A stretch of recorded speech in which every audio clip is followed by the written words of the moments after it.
we've done a lot of prototype work for deer.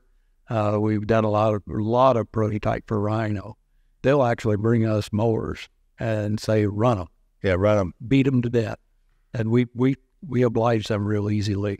Yeah. And we've had as many. A deer had, 4 down here at one time? Probably 6 years later. Yeah, as long as that. Very cool. Yeah,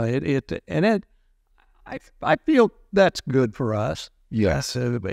We've had Bondioli guys bring us PTO shafts and thing. I'll never forget the day that Bondioli guy couldn't hardly speak any English. Brought a new shaft. He says, you can't break this shaft. It is impossible. He said, I'll be back in 3 months to check on it. And he gave me his phone number. He might have gotten to the interstate.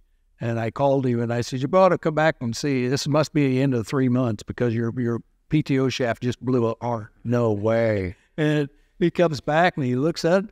Well, I guess that didn't work.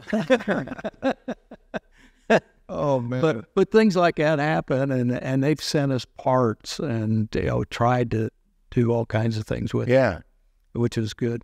Rhino invited me out to their plant, and they brought in 4 of us contractors from all over the country.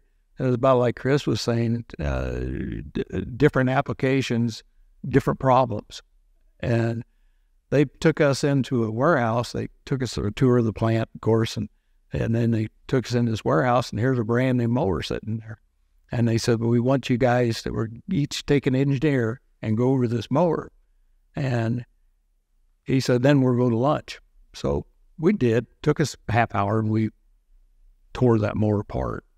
And he said, okay, you guys go to lunch. He said, the engineers and I'll get together and compare notes. And we come back from lunch, and he says, well, I got one question. He says, is there a damn thing on this mower you guys like? They made 19 changes on that mower. That's incredible. Yeah. Production. And that was the old Magnums. But that's when when they're truly going to the customer and they're listening, making changes, all the good stuff happens right there. That's the magic. But we've been amazed, though, over the years. We'll buy 5 or 6 tractors, and it's amazing to get up to the same amount of hours, the same things go bad. Yeah. Like just stupid little things like hoods. Yeah, hood's cracking. Hood's cracking. Things like that, latches wearing out, or, PTO issues, whatever. But, yeah, because I think we put hours on them at a pace that most others don't.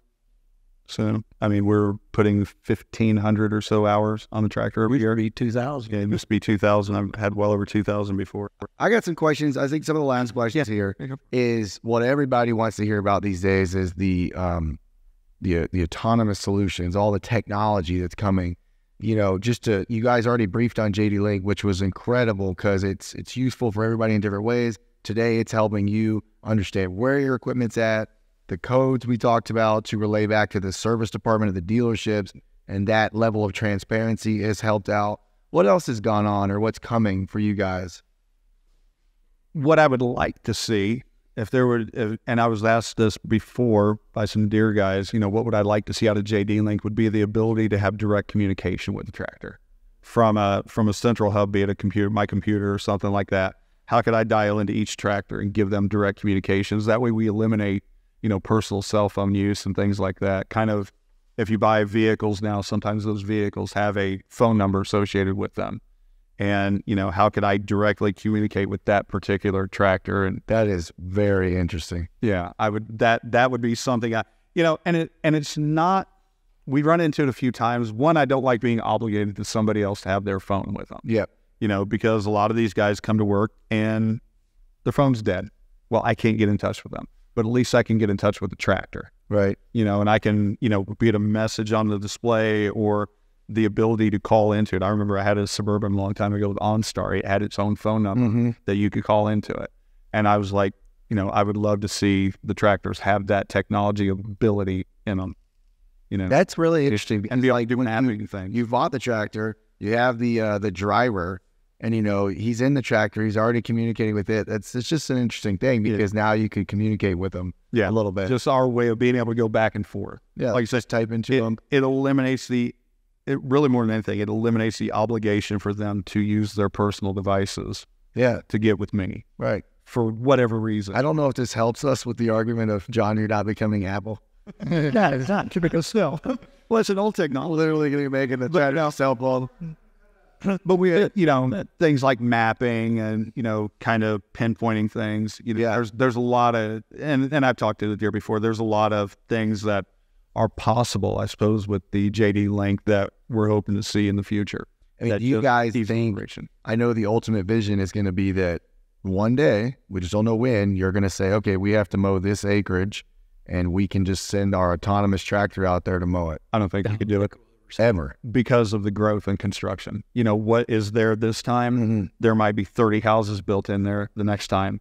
Right. Or just, I'm assuming you're going to miss a car, but just someone throws a rock out there. That's the piece of rebar. I'll be able to read that and go around it. And that's good for everybody to understand because everybody just thinks, all right, a tractor can drive itself. Now go apply it. Yeah, right. But I've already seen demos now with autonomous tractors, and sure, it looks really cool when there's nobody driving it, but it has to have the human instinct to understand what is in front of it, what's around it. Well, if you're on a 500-acre field and it's been 500 acres for the past 20 years, it's going to be 500 acres for the next 30 years, you can set your lines and you know that, okay, you're going down, you're coming back, and here's what you're doing. Out here with what we do with our application, it's not necessarily the case. Right. There's so much change. And you could be mowing this lot right here, and there's kids playing in the driveway over here on the other side of the street. And you have to know that to be more careful or not hit rocks and stuff like that. Right. There's a safety concern. There's constant new environmental changes going on in y'all's deal. For sure. Yeah. Every day. Every lot. It literally has happened where we will mow this field and we'll be across the street mowing and the truck will pull up and scrape that lot for construction. Yeah. Within a half hour after we just got done mowing it, we just that was all for nothing. It looked good in the last few minutes. Yeah. Yeah. So, but it happens all the time. So what else would you like to see? Oh man. Really, the engineering of the tractors are what they are. The engines and the DEF systems are what they are. But like I said, from a technological standpoint, I think improvements in the JD Link and the ability to communicate with that tractor or the operator of that tractor directly into that is huge.